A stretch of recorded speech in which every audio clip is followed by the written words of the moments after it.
George Papineau. I'm with Ironworkers Local 720. I'm a dual-ticketed ironworker welder. Have been for over 40 years. And what brings you out here today?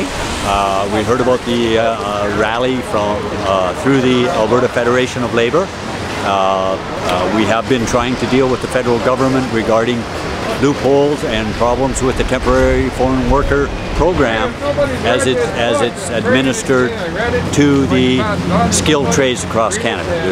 We've had tried to have some dealings with the Canadian government to point out the abuses of the temporary foreign worker program, asked to be involved with the temporary foreign worker program so that it's fair and equal to all Canadian skilled tradespeople.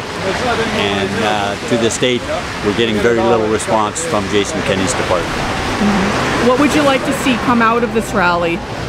Allow the skilled tradespeople to have a voice within the temporary foreign worker program when it comes to skilled trades and projects across Canada.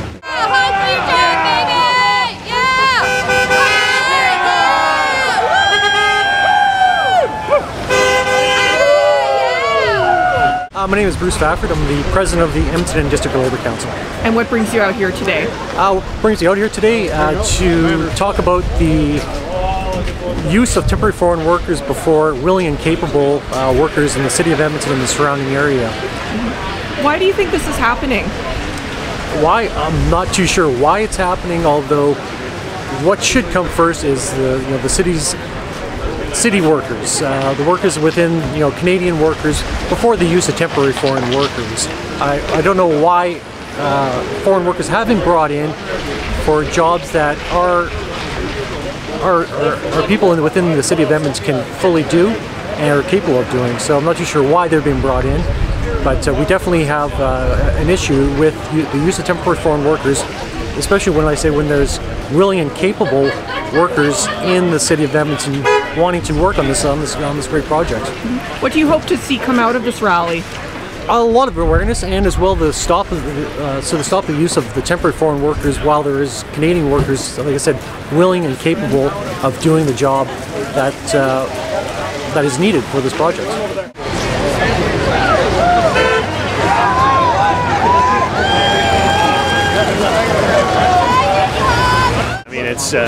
It's good to see so many people out here today and fighting for jobs for Alberta tradespeople, and to put this temporary foreign worker message back out there to people know that when our economy is going down, that we make sure that we use our skilled tradespeople here in Alberta first.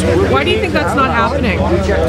Well, they've been using temporary foreign workers to undercut the labor market here for a long time, to bring down wages and to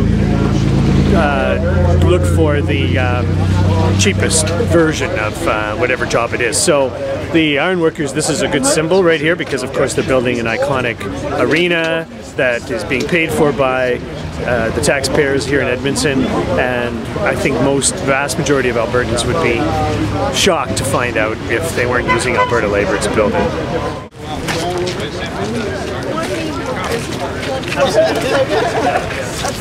That's it.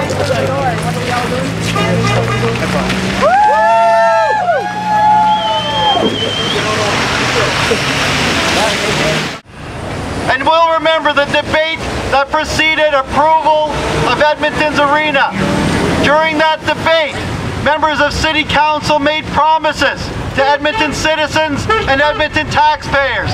They said that this arena would be in the best interest of taxpayers. They said that this arena would be in the best interest of the community of Edmonton.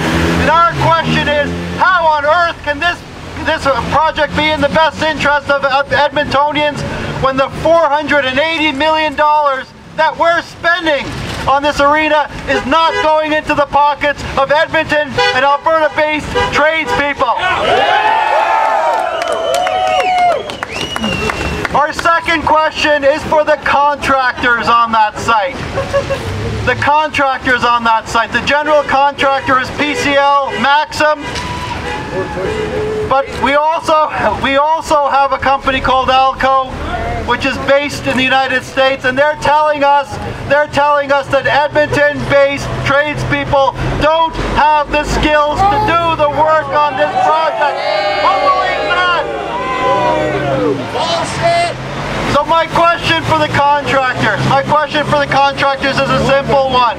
Why on earth did they not pick up the phone or even walk 4 blocks down the street and ask Ironworkers Local 720 if they had any guys on their boards who were qualified, willing and able to do the work?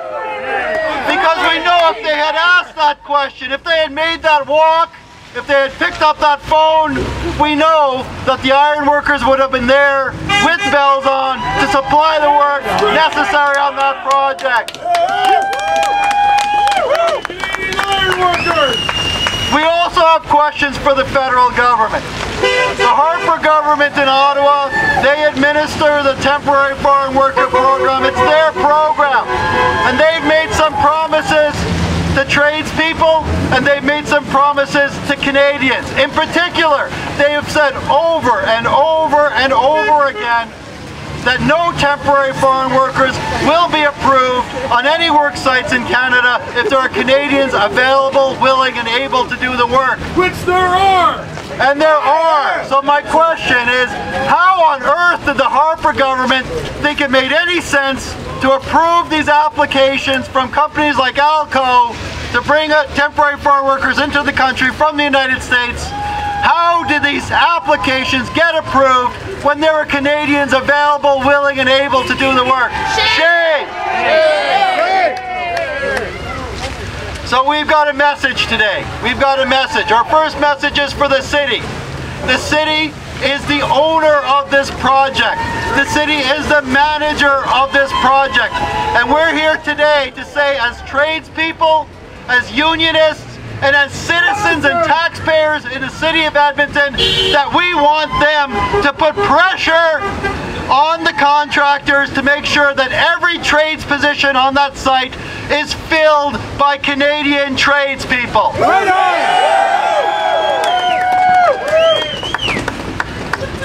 Our second message is to the contractors on that site, starting with PCL Maxim, which is an Edmonton-based company. We want to send the message to them that Alberta tradespeople, Canadian tradespeople are available, and the jobs on that site have to be offered to them first. And if they don't fill those positions with Canadian tradespeople, we're going to remember it, and we're going to make sure that those companies pay a price in terms of their reputation in this community. And finally, our message is to the federal government. To the federal government, on this issue, on this work site, on construction work sites across this province and across this country, our message to the federal government is it's time for them to step up to the plate and put their money where their mouth is, to live up to their promises, and to make sure that Canadians are offered jobs first on construction work sites here in Edmonton, up in Fort McMurray, and wherever trades employment is happening. Because brothers and sisters, I want to make it really clear. This is a very visible and high-profile example of a problem, but it's not an isolated case. We know that this kind of thing is happening on work sites across the Fort McMurray area. We know it's happening on the Curl site. We know it's happening on the Husky Sunrise site. We know it's happening on other smaller sites where employers are bypassing Canadian tradespeople in favor of tradespeople brought into the country under the temporary foreign worker program. And today, and in the weeks ahead, we want to send the message that's not acceptable. It wasn't acceptable when oil was at $100 a barrel and the construction economy was booming, and it's even less acceptable now that oil is dropping and the construction economy is slowing down. In this economy, more than ever, we have to make sure that Canadians get first crack at high-paying jobs like the ones that we see across the street. So I'm going to wrap up my portion of the presentation by making a request to all of you, okay? And this has to do with putting pressure where pressure needs to be applied. This project is a project of the City of Edmonton. the City of Edmonton is run by politicians who we elect and who should be accountable to us. I think some people in City Hall are hoping that this is just going to blow over and that they can duck and that they won't have to deal with it. But today we have to make sure, we have to commit to keeping the pressure up on the City of Edmonton and members of City Council to make sure that they can't get rid of their responsibility to deal with this issue. So what we need you guys to do, what we need everyone in this crowd to do, is to phone their City Councillor, to phone the Mayor, to write them, to send emails, to visit them, to tell them that all of us, as City of Edmonton citizens, as taxpayers, want this project to be built by Edmontonians.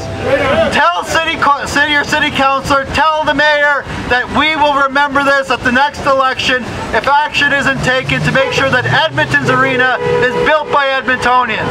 Thanks very much. Skilled labor isn't cheap. Cheap labor is not skilled. That's our message. Thank you.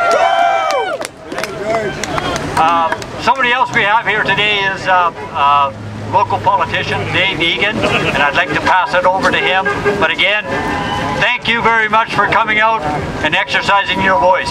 On behalf of the Alberta New Democrats, we stand together with you in solidarity to ensure that local Canadian, local Edmonton people get to work on these projects, to feed their families, and to look after our community. We built this city together, and it's time that we also get the benefits of the work and the labor and the wages that we get. We know the economy's going down. Now, more than ever, we need to make sure that Canadians are on the job sites getting paid for the labor that they need and to do the jobs that we need to build this country. On behalf of the Alberta New Democrats, I thank you very much, and let's stand here and make sure that they get a message that we put Edmontonians up on the steel here and build this arena for Edmontonians, by Edmontonians. Thank you very much. I bring you greetings from the 45,000 members of the council in support of this project here. I took a look at the city agreement, and there was 4 main objectives what the city agreed with the Arena Corporation. And one of them was to put the city's interests first. And that includes the workers that belong to this city. This project is a project that is meant for the citizens of Edmonton, and the workers should be coming first instead of coming last when it comes to temporary foreign workers.